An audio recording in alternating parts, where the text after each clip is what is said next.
Hey, welcome everybody.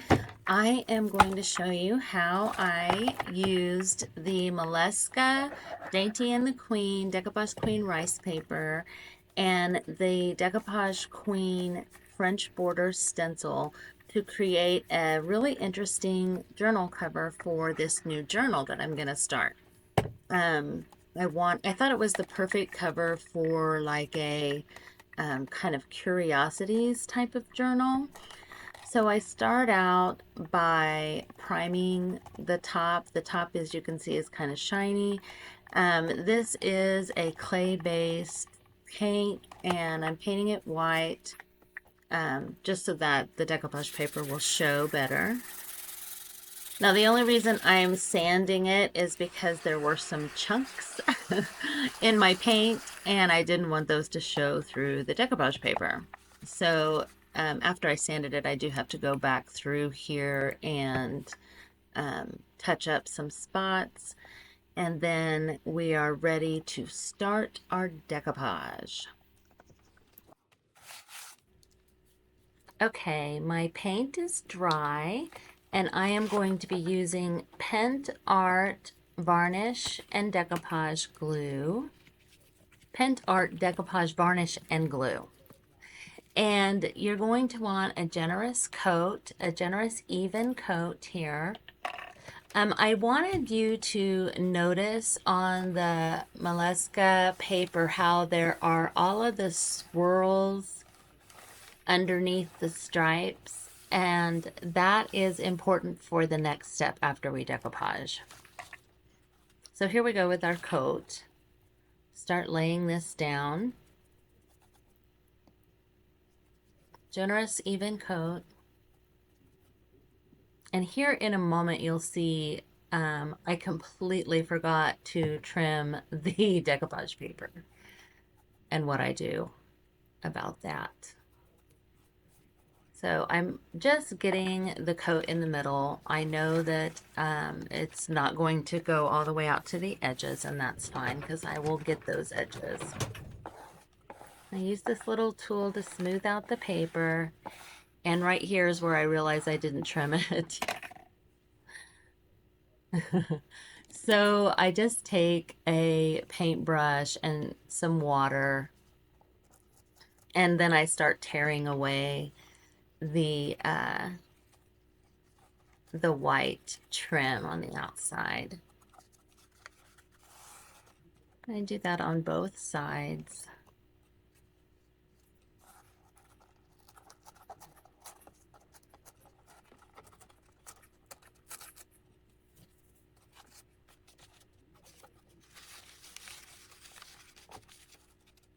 And once I have the sides trimmed, then I can begin decoupaging the paper down around the edges.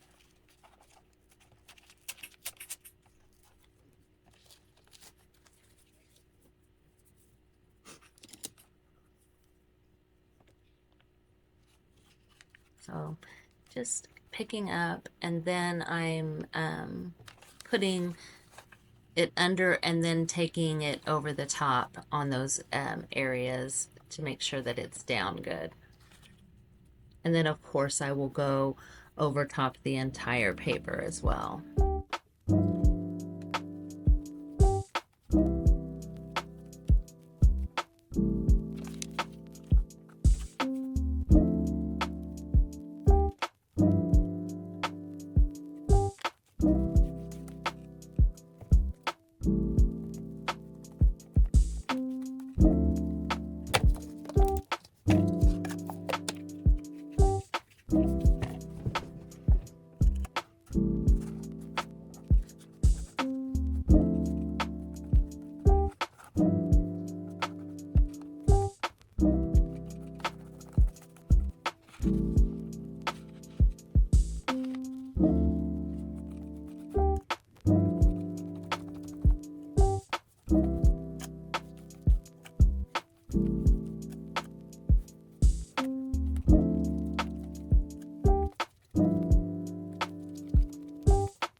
You probably heard my cat just then.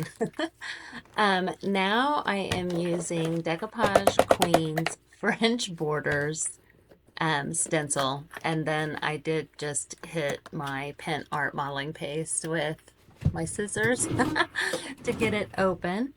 And I'm just going to take a palette knife, and this is why I wanted to point out the swirls and flourishes that are underneath the stripes on this decoupage paper, because that is what I'm wanting to kind of blend in, giving texture. And this would be a great project for a wall hanging or a shelf sitter, anything like that. I just happen to be doing it on a journal cover. So I'm careful not to go over our star of the show here. And I'm just putting the modeling paste through the stencil where it's not touching our friend here. And I wasn't particular about which pattern I used. I was going pretty random, so I didn't think it was important to keep it the same. I just wanted there to be this raised element behind the stripes. So you can see I'm kind of going here, there, and everywhere, just picking up the stencil wherever I can. Now, during this process, there was a time, several times, that I got frustrated because I needed to dry the modeling paste so that I didn't go like right here. I obviously had to dry the modeling paste so that I didn't ruin the part that I'd already laid down.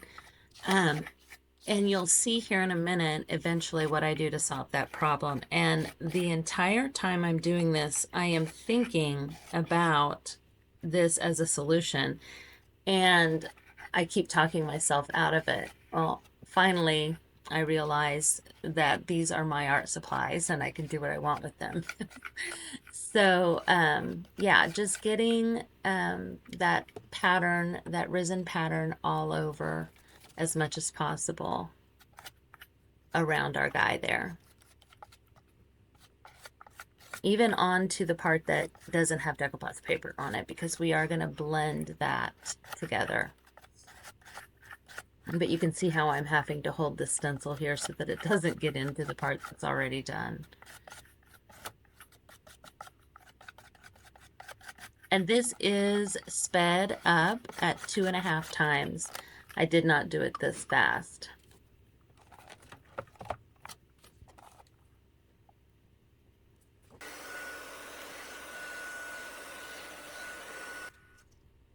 Here we go. This is where the French border stencil becomes 3 stencils for me. And that may have been the intention all along, but it's definitely going to work better for me overall for everything I use it for. So make your art supplies work for you.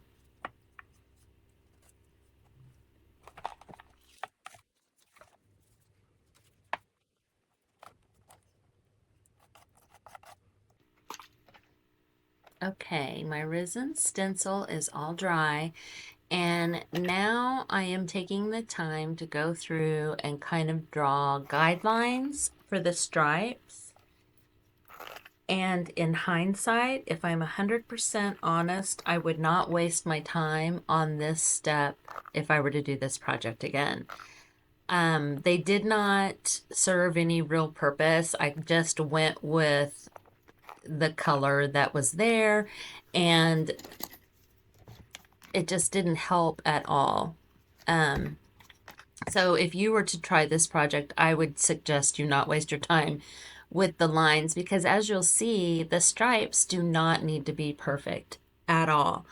You can plainly see how imperfect they are actually the further we get along in this. But there's going to be so much going on with this project with the resin stencil, and once we bring that resin stencil out, it's just not necessary that the stripes be taped off or measured or perfect in any way. I am using the decoupage paper stripes as a guide and just following that out. So I have like a medium gray black paint, and then I have a very warm gray on my palette there. And the reason I have the warm gray is because when we get closer to the center on the gray stripes, you can kind of see that it's not, you can't see it from here, but it's not a true cool gray color. It's much warmer. And so I just put that warmer gray on the palette to match it up a little bit better, give a little bit of variance. And I'm also blending black into the gray and gray into the black. So again, do not waste your time trying to make the stripes perfect if you're going to try this project.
I want to note that this video is sped up at places even 8.5 times speed. I'm not painting this fast. I'm taking my time.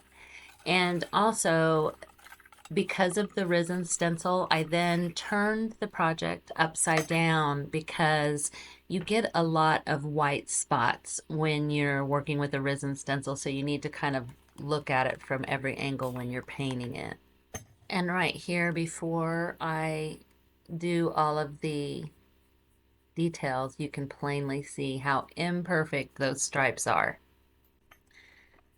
And here I just have some of that medium gray color, and I put quite a bit of white in it. And I started off with a palette knife. I didn't really like that, so I went to this little fan brush to just kind of dry brush over the top to hit those resin areas to bring them out to highlight them.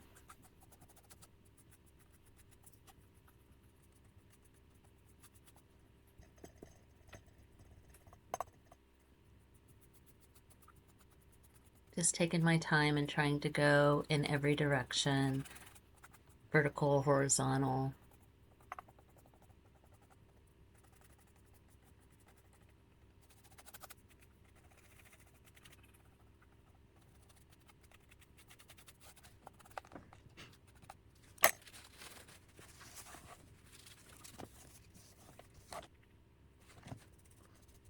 And then I decide that there's not quite enough depth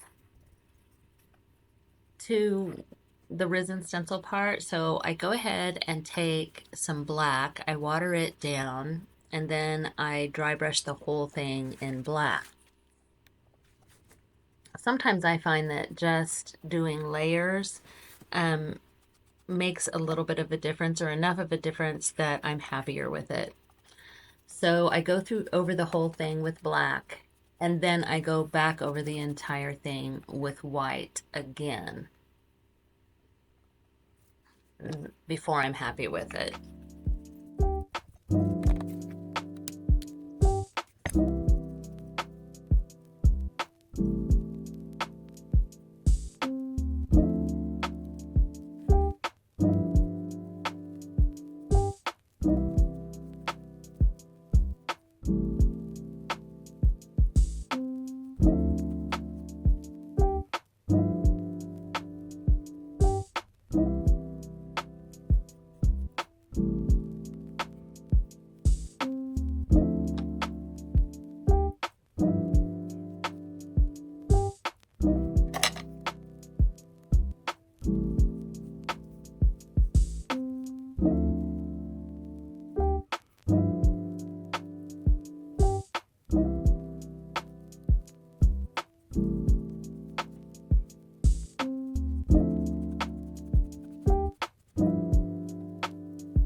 After I'm done with that, I just am using a water-based top coat and going over the entire thing to kind of seal in that level. And then after the top coat is completely dry, here I'm just taking some black wax and I'm going to bring out the octopus. I'm going to bring him forward by going all the way around him with this black wax. And this technique is something that you can do with acrylic paint, you can do it with watercolor, you can do it with watercolor pencils, water activated pencils. You don't have to use wax to do it, but wax is another top coat, so I won't have to go over again with another kind of top coat because I'm using the wax. But if you were to use a product that could be activated with water, then you would want to do another layer of top coat. And this is a technique that you can do on almost all of your decoupage papers. And it also helps blend him into my stripes. Since my stripes are not perfect, it helps blend where I painted versus the background that was originally there. It just helps make that look more cohesive. So this is a technique that I like to do a lot on a lot of my projects.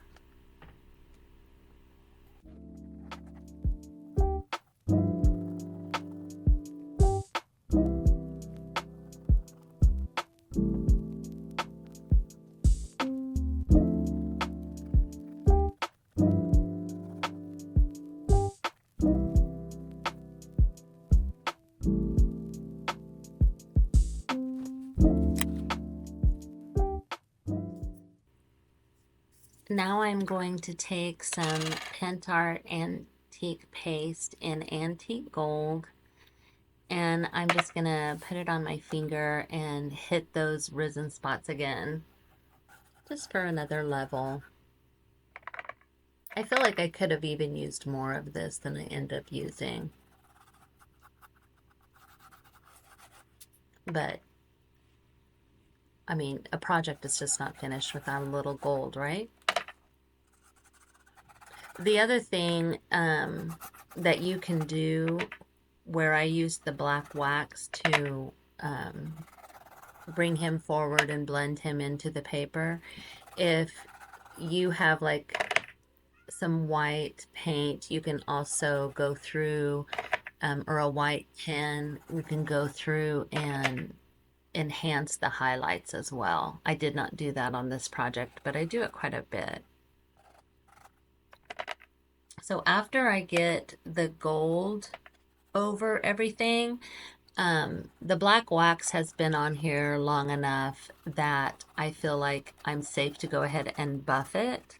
So you'll see me do that as well, because if you don't, then it I can feel that it's there, and I don't like that. So I do always go ahead and buff wax after I give it a chance to dry.